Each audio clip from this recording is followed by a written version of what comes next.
iniciando um novo programa da Fentec TV. E nessa oportunidade temos a satisfação de estar recebendo hoje o professor Almério Belquides Araújo, coordenador de ensino técnico do Centro Paula Souza, instituição do governo do estado de São Paulo e de referência na educação profissional do país. Mestre em Educação pela PUC de São Paulo, o professor Almério é autor de diversos artigos publicados em livros e revistas. Professor Almério, é um prazer tê-lo aqui. Seja bem-vindo ao programa Fentec TV.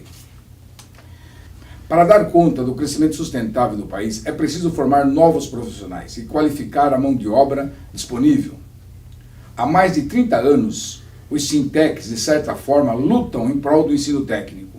E hoje observamos um quadro diferente, já que o ensino técnico passou a ser encarado como prioridade pelo governo federal e estaduais. De fato, o que mudou, professor? Olha, Wilson, em primeiro lugar agradeço o convite para estar aqui com você e poder falar com os técnicos, com todos os seus ouvintes, e dizer que, de fato, a gente vive um momento hoje bom para a educação profissional em geral, nos diferentes níveis, né? E particularmente para o ensino técnico, né? Nos últimos anos, como você mencionou, o governo federal, os governos estaduais, até municípios também, e outras entidades têm, como também vocês têm cobrado, como você mencionou nos últimos 30 anos, um empenho maior, né, uma política contínua de investimento, né, e de prestígio à formação profissional técnica de nível médio. Dos últimos, eu diria, 8 anos, isso tem sido contínuo, o que é muito bom, porque você tinha nos últimos 30 anos momentos de crescimento, momentos de refluxo. Nesse momento não. Eu percebo que o governo estadual, os governos estaduais e particularmente também o governo federal tem investido de forma constante. São programas, né? Nós tivemos o PROEP no governo Fernando Henrique, depois o Programa Brasil Profissionalizado no governo Lula, e agora, como você mencionou, o Pronatec no governo Dilma. São programas, são estímulos, né, aos diferentes agentes para que possam ampliar a oferta. Agora, o ensino técnico, ele é difícil, o crescimento do ensino técnico não se dá à semelhança da educação básica, né, do fundamental, do ensino médio, que se dá em conjunto com a família, né, atende crianças, adolescentes. No caso do ensino técnico, por conta da carência da oferta de formação profissional, hoje você tem que atender desde um jovem de 15 anos até um adulto de 40, 30, 50 anos, por conta de uma formação profissional ainda pequena ao longo dessas décadas. Mas eu acredito que seja para o atendimento do jovem, que possa fazer a sua formação profissional técnica concomitantemente com a formação básica na faixa de 14 a 18 anos, tem se ampliado isso, não é suficiente ainda. Na noite você tem uma oferta também que atende basicamente adultos, muitos deles que já concluíram até o seu ensino médio. Também é uma oferta crescente, mas tudo isso ainda, quando você olha do ponto de vista da distribuição geográfica dessa oferta de educação profissional técnica, seja também que cursos são oferecidos, você percebe que precisamos melhorar a pontaria em relação. Pode ser que hoje você tenha uma oferta significativa na área de administração, na área de informática, mas ela seja pequena na área de infraestrutura, na área agropecuária, na área de automação e assim por diante. Depois, você olha do ponto de vista geográfico e vê que há uma concentração do ensino técnico no sudeste do Brasil. Então, olhando o país, né, em geral, você tem uma desproporção também, uma desorganização ou mau planejamento dessa oferta de ensino técnico. Precisa melhorar também, precisa crescer de uma forma mais harmônica, tá? Em relação a que cursos eu ofereço e onde eu ofereço. Ou seja, o ensino técnico tem uma ligação muito direta com a demanda, entendeu? E essa demanda é complexa. Se você está numa região de usinas de açúcar e álcool, eu tenho que oferecer cursos de química, de mecânica, de açúcar e álcool, de meio ambiente e assim por diante. Se você numa determinada região tem um boom de construção, eu tenho que olhar mais os cursos de edificações e assim por diante. Eu não posso oferecer esse curso, manter aquele mesmo curso naquela mesma escola ad infinito. Entendeu? A escola tem que ser flexível. Se já atendeu suficientemente a área de saúde, né, com cursos de enfermagem, de nutrição, etc., ela tem que mudar de área. Sim. E isso é muito complicado. Eu preciso ter professores para isso, né, precisa investir em equipamentos, laboratório, etc. Mas eu acredito que estamos caminhando. Estamos longe de ter uma situação semelhante ao Chile, vamos pegar um exemplo aqui bem próximo, Portugal, estamos longe ainda, mas caminhamos nesse sentido. Muito bem, professor. A próxima questão nossa seria o seguinte. A presidente Dilma Rousseff afirmou que pretende iniciar a segunda etapa do Pronatec, cuja meta é formar milhões de técnicos nos próximos anos. Mesmo assim, o Brasil perde em número de matrículas para países como a Alemanha, Coreia do Sul, China, Estados Unidos, entre outros. O que precisa ser feito para que possamos alcançar essa marca desses países? Para fazer muito, né? Quer dizer, esses programas de governo são importantes, mas eles não resolvem. Eles são um impulso, tá? Você não pode chegar... Vamos pegar o próprio Pronatec que você mencionou. Vamos pegar a primeira fase, já que está prometendo uma segunda. Na primeira, já havia uma promessa de 8 milhões de formação em técnicos. É um delírio. Não há professor para isso, não há infraestrutura para isso.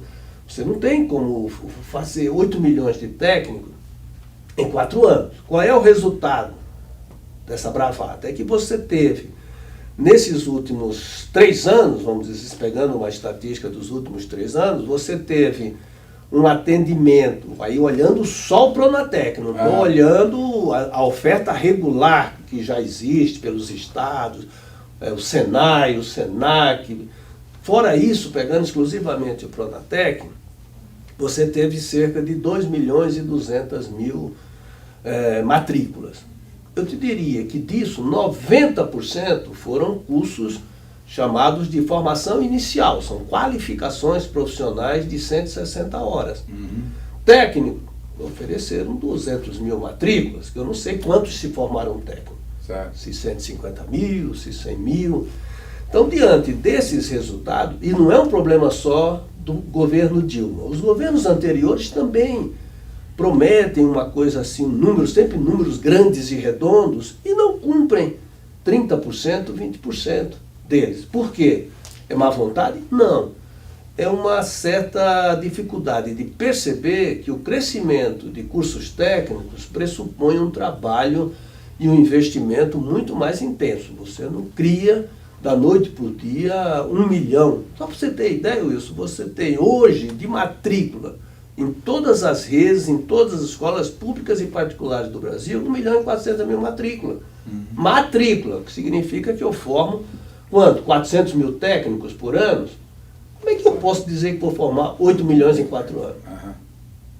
Então, eu acho que a intenção é boa, mas precisa sair um pouco dos programas de governo para políticas de Estado mais consequentes e constantes. Muito bem, vamos para um breve intervalo e voltaremos a entrevistar o professor Almério.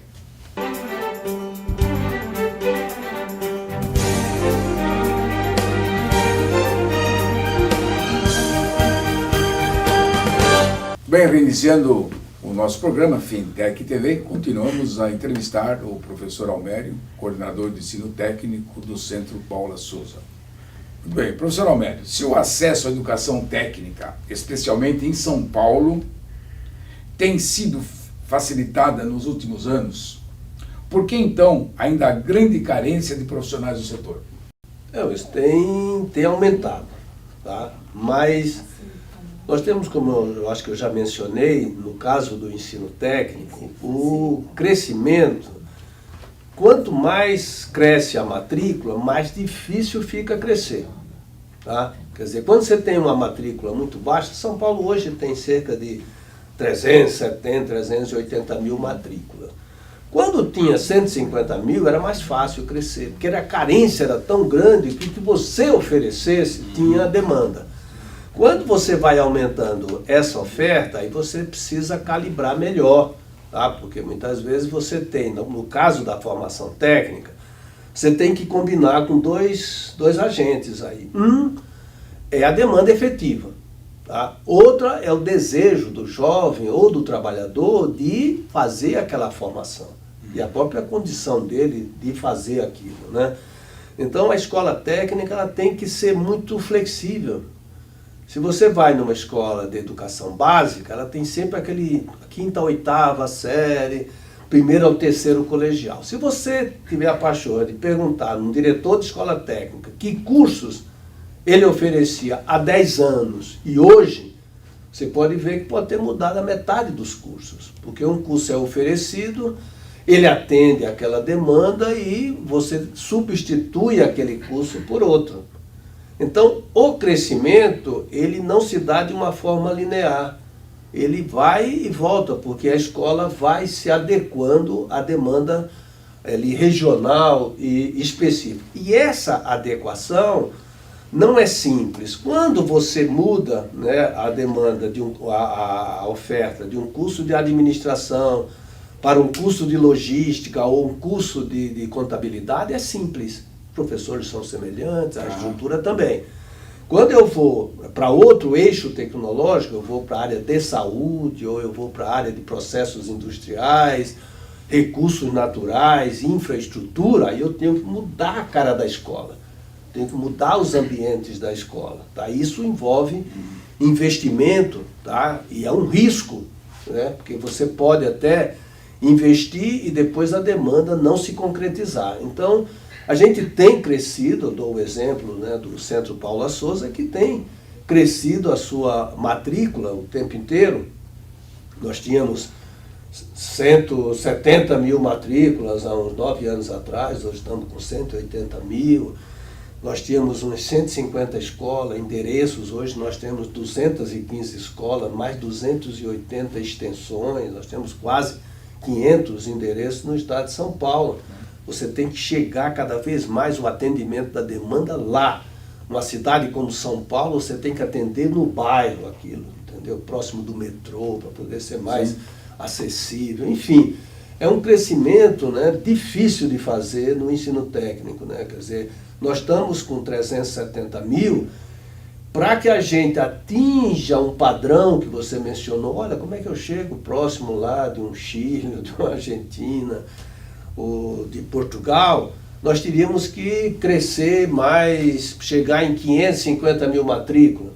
Só porque para subir essas 180 mil matrículas, é muito complicado porque ela tem que ser analisada cada uma das ofertas a serem feitas, no local, e o tipo de curso a ser dado. Tudo bem, Tá? certo. Muito bem, professor. Uma variável com o peso cada vez maior do número crescente de estudantes diz respeito ao salário profissional do técnico. Qual é a fórmula para acertar na escolha da carreira? Olha, tem muito essa história da vocação, lembra que o ensino profissional era chamado vocacional, né? Você está atendendo também não só demandas do setor produtivo, como a vocação de cada uma das pessoas, né?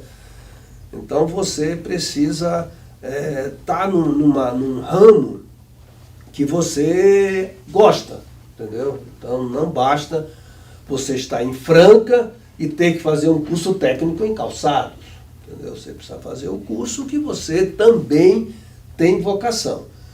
A questão do salário, ele está associado, né, como em qualquer carreira, no seu início, à sua formação.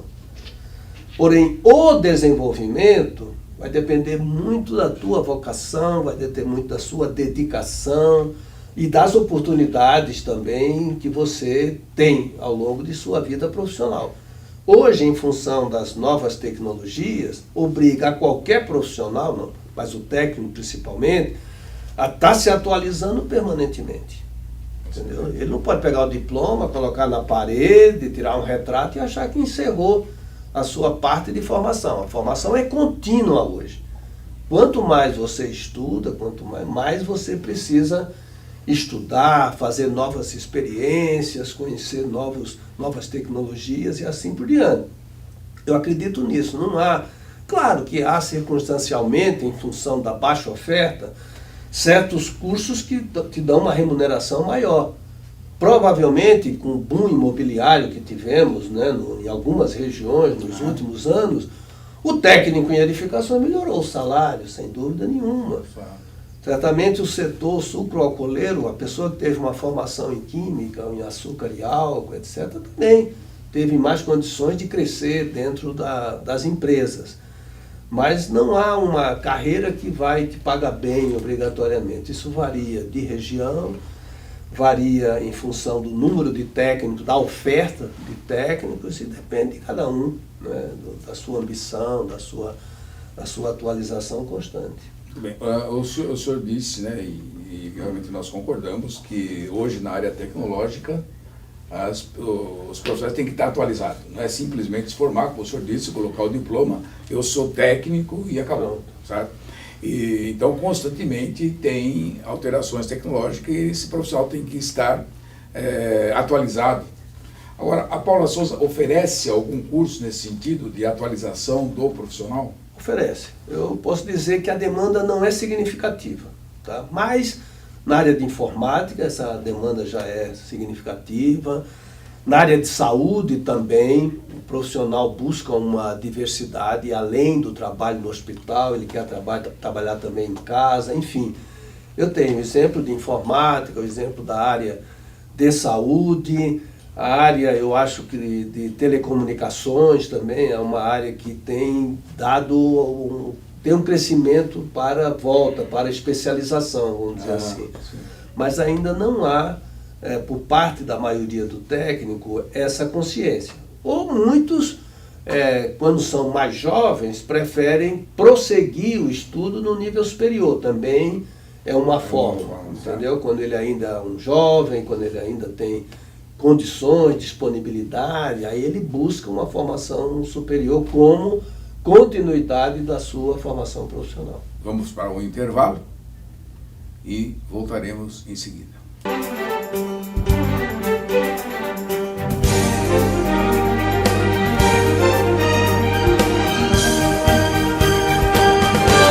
Voltamos com o programa Fentec TV, entrevistando o professor Almério. Professor Almério, a energia é um dos recursos mais importantes de um país e o Brasil tem se desenvolvido nessa área com a descoberta do petróleo da camada pré-sal. Como o Centro Paula Souza está se programando para atender a demanda de cursos técnicos dessas áreas? Essa área de energia, e particularmente de petróleo e gás, né, ela de fato tem se ampliado no Brasil e também aqui em São Paulo, né, por conta de Santos, né, ali da região do pré-sal que atinge o estado de São Paulo. Uhum. Nós estamos abrindo, né, a partir desse segundo semestre, uma escola em parceria lá com óbvio, órgãos aí de Petrobras e outros órgãos, para a construção de um curso técnico, que eu diria na área, né, de processos industriais, na área de química, mais especificamente para petróleo e gás. Mas isso é uma conversa antiga, já faz uns 4, 5 anos que temos conversado com a Petrobras, mas quando você fala na área de petróleo e gás, a gente pensa que é só formar pessoa para prospecção, ou para extração do petróleo, ou para o refino. Mas, na verdade, o funcionamento, né, de uma refinaria envolve técnicos de diferentes áreas, né? Com certeza. Área de automação, área de mecânica, área elétrica, meio ambiente e química também, tá? E, nesse sentido, a gente tem ampliado essa oferta, né? Tem até uma escola nossa em que a Petrobras oferece bolsas para alunos da área elétrica e área de mecânica, toda essa parte de manutenção. E temos também, na região do Vale do Paraíba, onde tem a Revato também, temos discutido a oferta de cursos nessa área. E também na região de Campinas, Paulínia, né, temos também uma escola de química, de bioquímica, de petroquímica, enfim, de oferta de cursos, mas sem também deixar de ver que a gente precisa ampliar nessas regiões os cursos de mecânica, de automação, de meio ambiente, etc. É que, na verdade, é um conjunto de profissões, né? É um conjunto. Porque quando se fala petróleo, e só pensa no profissional da extração, mas tem todo um sistema muito complexo. Muito complexo. Você vê uma usina dessas funcionando, é uma coisa assim... Gente com todo tipo de formação. É como, em parte, tem uma certa semelhança, até porque é processo contínuo, com a usina de açúcar e álcool. Para você manter aquela usina funcionando, você precisa, efetivamente, de especialistas em açúcar e álcool, em química, mas talvez empregue mais pessoas na área de mecânica, ambiente... Todo aquele equipamento tem que ter manutenção. Tem que ter manutenção e tem que funcionar bem. E é 24 horas, entendeu? Exatamente. Muitos meios de comunicação têm dado ênfase ao ensino técnico, como a melhor maneira de se conseguir um bom emprego. Em sua opinião, qual a importância dos técnicos para o futuro do país? Olha, se você olhar o quadro em termos de educação profissional, formação para o trabalho, você vê que todo o país precisa de pessoas que tenham desde uma formação mais restrita para uma certa ocupação, até alguém para gerenciar o processo inteiro. Tá? Então, a educação profissional ela é relevante em todos níveis de complexidade. Nós tivemos no Brasil um erro que foi um investimento, né, ou uma relevância, ou um prestígio exclusivo quase para a formação superior. Então hoje a gente tem mais de 7 milhões de alunos fazendo curso superior, que não é muito, mas tem bastante, e tem apenas, como eu mencionei, 1.400.000 fazendo curso técnico de nível médio. Então isso é uma distorção.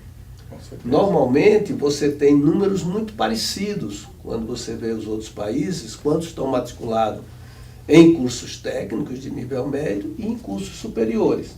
A matrícula é parecida, entendeu? Então a gente precisaria equilibrar. Então a gente precisa caminhar no sentido de ampliar essa formação técnica. Agora, infelizmente, isso leva tempo. Não é algo que vem esses programas meio mega, né, e diz, vamos formar 10 milhões de técnicos. Não é assim, não acredito nesse tipo de mágica. Seria um investimento muito alto para esse tipo de coisa. É porque o ensino técnico, isso você precisa de espaço, precisa definir cada curso em cada lugar, tá? E precisa de professor. Entendeu?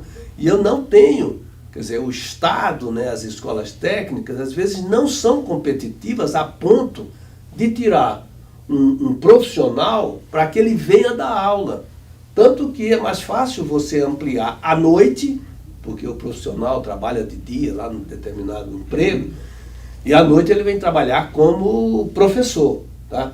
Agora, durante o período diurno, a pessoa teria que optar entre ser professor e trabalhar num escritório, trabalhar numa empresa, numa fábrica, ou ter num hospital e assim por diante.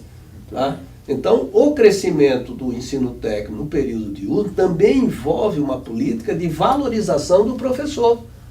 Quer dizer, você precisa ter uma política de salarial, vamos dizer assim, ou de condições de trabalho para o profissional professor do ensino técnico. Isso também é um gargalo.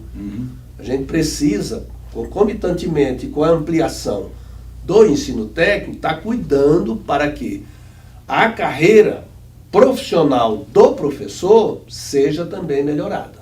Certo. Há um esforço, Paula Souza acabou de aprovar uma nova carreira, quer dizer, nós estamos sempre tentando, mas não conseguimos ainda ter uma política salarial que seja suficientemente atraente, principalmente em determinadas áreas que estão aquecidas, para trazer esse profissional para a escola.